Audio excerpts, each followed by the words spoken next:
Hi everyone, আসসালামু আলাইকুম, good morning. দেহরানি সকালে উঠেও ম্যাগি বানাই নিলাম। তো নাস্তা আজকে কিছু নাই, তো ম্যাগি বানাই লিছি। আর এদিকে খুব দুঃখের বিষয়, আমার বাছুরের ছেলে আর কি তাই বিদেশ পড়ার যাইতে গিয়ে তানরে নিয়ে ট্রেনে উঠে দেওয়া। ওর তারপরে আমার হঠাৎ জানে হইলো তোমার ইয়েও খাইতাম, সন্দেশ খাইতাম। তো আমার তো কিছু খাইবার খালি ইচ্ছা করে, তারপরে আমি বানাই নিলাম ফুরি কয়টা। তো বানাইয়া দেখাইনি, কত সুন্দরে বানাইয়া আমি খাওয়াত লাগি গেছি। তারপরে আমার মেল লাগেন তান পিছিয়ে লইয়া আইলা ছোট ছোট ক্লিপ। তো তারপরে বাড়ি গেলাম, বাবার বাড়ি যেতাম বুঝছনি, আজকে রওনা দিলাম। তা ফাইনালি পৌঁছে গেলাম আমার বাবার বাড়ি। ইনইয়া দেখলাম মায়ে কিতাকিতি বানাইতরা। যাই হোক, আর মায়ে তো আস্তা বাড়ি পড়ি লাইছেন আলু আর ফরাস লইয়া।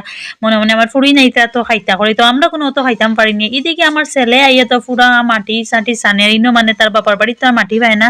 আর তারা দুইজনে ইয়া মাটি উঠি সানিয়া দুইজনে লড়াইও লাগি যায়। তো কার বাড়ি দিলে ইলা প্রোডাক্ট আছেন, তারপরে লাগি গেলা আমার বইনে দেখলাম রান্দাত লাগি গেলা, তো মাংস রান্দিতরা। আর আমি তারও বইয়া বইয়া দেখি, আর খুবই সুন্দর লাগে রেসিপি। হ্যাঁ, শুট করলাম, তারা মিলিয়ে রান্দিতরা। আর এদিকে আমার মার ফরাসর বেশি আর বাসা শেষ হন না, তো তাই কিতা কিতি বাসিতরা। যাই হোক, আর আজকে ভিডিও এখনো শেষ করি। আর ভিডিও কিলা লাগলেও ভালো লাগলে লাইক শেয়ার কমেন্ট করবা। তো ছেলে দুটুকু সবাই ভালো থাকেন, বাই।